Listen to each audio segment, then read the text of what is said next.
ప్రపంచ వాతావరణాన్ని అతలాకుతలం చేస్తూ కరువు, భారీ వర్షాలు, ప్రాణాంతక వడగాలులకు కారణమవుతున్న ఎల్నినో తీవ్రతను తగ్గించేందుకు శాస్త్రవేత్తలు ఒక విప్లవాత్మక ఆలోచనను తెరపైకి తెచ్చారు. అమెరికాలోని ప్రతిష్టాత్మక university of California San Diego పరిశోధకులు ఈ అంశంపై లోతైన పరిశోధనలు నిర్వహించారు. సైన్స్ అడ్వాన్సెస్ అనే అంతర్జాతీయ జర్నల్లో ప్రచురితమైన ఈ పరిశోధనలో సోలార్ జియో ఇంజనీరింగ్ను ఉత్తమ ప్రత్యామ్నాయంగా సూచించారు. సూర్యకాంతి వాతావరణంతో జరిపే పరస్పర చర్యను మార్చడం ద్వారా తీవ్ర వాతావరణ పరిస్థితులను ఎలా అడ్డుకోవచ్చో ఇందులో విశ్లేషించారు. సూర్యకాంతి భూమిపైకి తక్కువగా చేరేలా మేఘాలను మరింత ప్రకాశవంతంగా మారిస్తే ఎల్నినో ప్రభావాన్ని నియంత్రించవచ్చని ఈ తాజా అధ్యయనం స్పష్టం చేస్తోంది. ఈ అద్భుతమైన ప్రతిపాదన విజయవంతమైతే భవిష్యత్తులో భూగోళాన్ని వేడిమి నుంచి కాపాడుకోవడానికి సరికొత్త మార్గం సుగమమవుతోంది. గ్లోబల్ వార్మింగ్ సంక్షోభం తీవ్ర రూపం దాల్చుతున్న ప్రస్తుత తరుణంలో ఈ పరిశోధన అంతర్జాతీయంగా ఎంతో ప్రాధాన్యతను సంతరించుకుంది.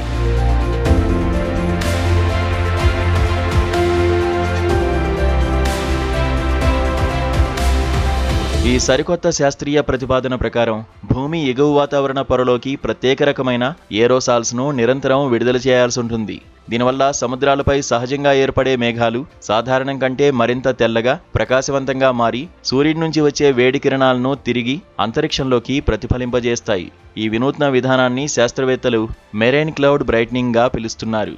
పసిఫిక్ మహాసముద్ర ఉపరితల ఉష్ణోగ్రతలు అసాధారణంగా పెరగడం వల్ల వచ్చే సూపర్ ఎల్నినో ప్రభావాన్ని ఇది సమర్థవంతంగా అడ్డుకుంటుంది.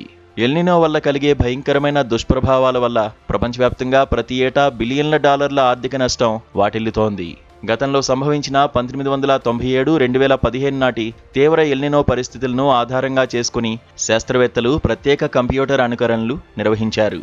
ఈ కంప్యూటర్ నమూనాల ఆధారంగా మెరైన్ క్లౌడ్ బ్రైట్నింగ్ విధానం వాతావరణంలోని పొడిబారే ప్రభావాన్ని దాదాపు 40% వరకు తగ్గించగలదని శాస్త్రీయంగా నిరూపితమైంది.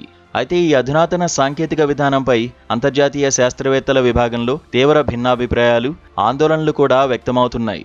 తాత్కాలిక ఉపశమనం కోసం ప్రకృతి సమతుల్యతను కృత్రిమంగా మార్చడం వల్ల భవిష్యత్తులో ఇతర ఊహించని దుష్ప్రభావాలు వచ్చే ప్రమాదం ఉందని కొందరు శాస్త్రవేత్తలు హెచ్చరిస్తున్నారు. అంతేకాకుండా ఇలాంటి పద్ధతులపై ఎక్కువగా ఆధారపడడం వల్ల అసలైన కర్బన ఉద్గారాల తగ్గింపు చర్యల నుంచి ప్రపంచ దేశాల దృష్టి మళ్లే అవకాశం ఉందంటున్నారు. ఒక ప్రాంతంలో మేఘాలను కృత్రిమంగా ప్రకాశవంతం చేయడం వల్ల వేరే ప్రాంతాల్లో వర్షపాత వ్యవస్థలు దెబ్బతినే ముప్పు కూడా పొంచి ఉంది. ఈ తీవ్ర పరిణామాల నేపథ్యంలో ప్రస్తుతానికి ఈ విధానాన్ని క్షేత్రస్థాయిలో నేరుగా అమలు చేసే ఎలాంటి తక్షణ ప్రణాళికలు లేవని పరిశోధక బృందం స్పష్టం చేసింది. అయినప్పటికీ రోజురోజుకు పెరుగుతున్న అంతర్జాతీయ వాతావరణ ముప్పు దృష్ట్యా మానవాళిని రక్షించుకునేందుకు ఇలాంటి ప్రత్యామ్నాయాలపై ముందస్తు పరిశోధనలు ఎంతో అవసరమని అధ్యయన బృందం అభిప్రాయపడింది.